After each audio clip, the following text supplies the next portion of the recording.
welcome back to another Assassin's Creed Shadows video. In this one we are gonna go through some things from the title update 1.0.4. So, one thing they promised was Codex updates, and now we can see historical characters alongside with fictional characters in the Codex.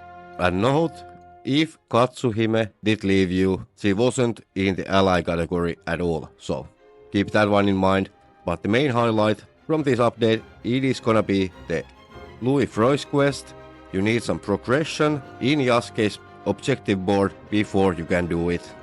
And you can find him here in Omi, but before moving on to that, Ubisoft told and delivered on that promise on the world. All props near an altar or religion building will be static, preventing any destruction. So, if you didn't know, the original Shrine destruction video came from my channel, from my 50 minutes of Yasuke gameplay from the previews. So, let's unpack that one a little bit. If you want to check that video out, it is around 37 minutes and 20 seconds or something like that. So, while Ubisoft actually fixed this, kinda fixed earlier in the day 1 patch, the things on the shrine, on the altar, were not destructible after the first update. But as you can see, you can still knock them over, cause havoc, and the same thing did go with the Christian altars in the churches, like I'm gonna demonstrate right here, before the title update 1.0.4. And I did this with both Yasuke and Naoe, so pretty much only things I were able to do. I was able to shoot, throw kunais, knock the cross over, swing the cross so it went flying basically, kill a bunch of soldiers and samurais inside of the church. So, due to lack of stuff inside, there wasn't much to be destroyed. I also did find this Buddha's rock, Buddhist temple, and for this place, this exact place to be exact, the amount of destruction, it is actually the same before and after the update. But one thing that was changed was the Christian altars in the game, in the churches. Before the update, guess you could do some damage in there, but oh my gosh, you can do so much more after the update. For example, the portrait of Jesus didn't move, was pretty much like nailed to the altar table, but this time I sent it flying across the room basically. And I also did this in my live stream right after the update was live. So other than Shinto shrines, everything is the same or even the worse, that can be debated, but arguably everything else is worse in this regard. But I think that is enough, and let me know in the comments down below, can you do this in your game, in the Shinto shrines, Buddhist temples or in the churches.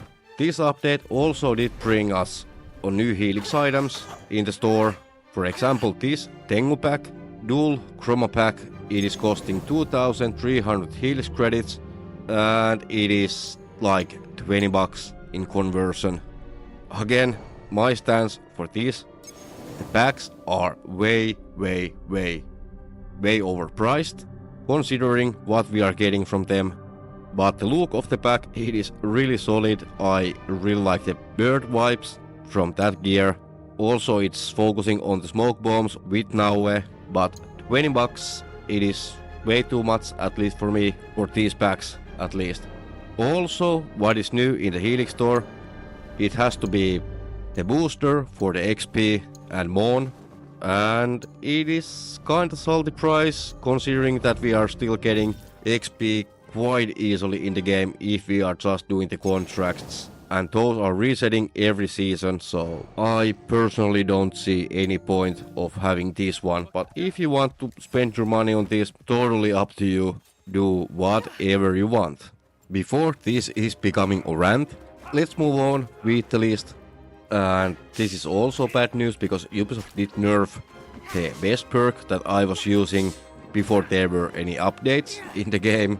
So on the combat part, they did adjust the Egan Sunset Tanto perk, aka slowdown time on escape strike. They did this to prevent endless slow motion slowdown time when using that perk. I personally was using it a lot. I did love it. but now it is, I actually would say it is not good at all anymore. It is barely working. For example, on this, it didn't work at all, so it is completely broken, at least for me.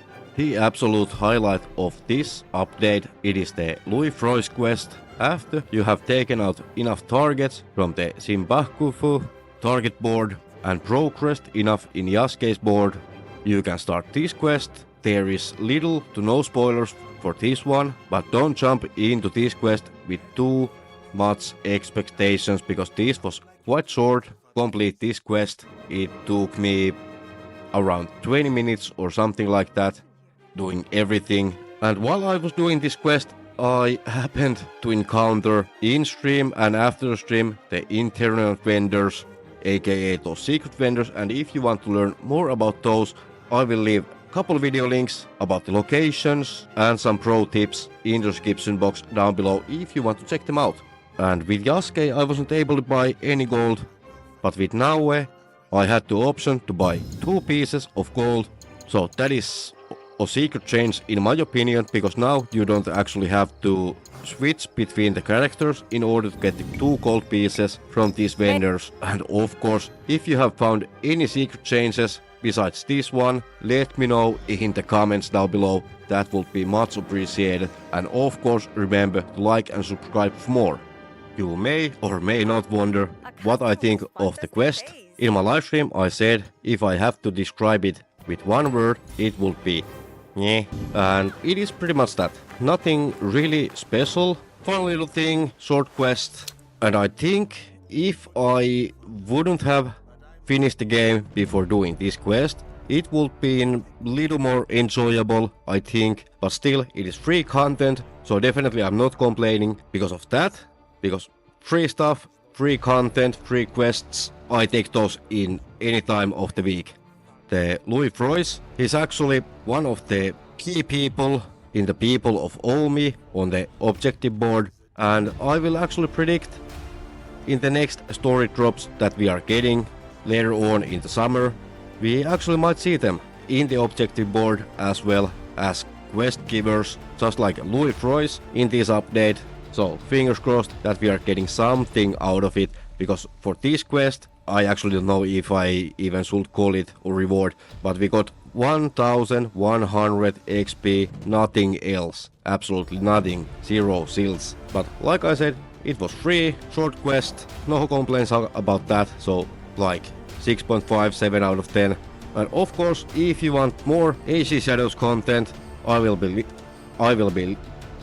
live streaming on Thursdays, the weekly reset, new item selection in the exchange, in the Animus Hub, and also we are doing the projects. If that is something that you are interested in, I guess we will see tomorrow in the live stream. But for now, the full patch notes will be linked into the description box down below. So thank you for watching, and special shout out to my members, you guys are awesome. For now, bye bye.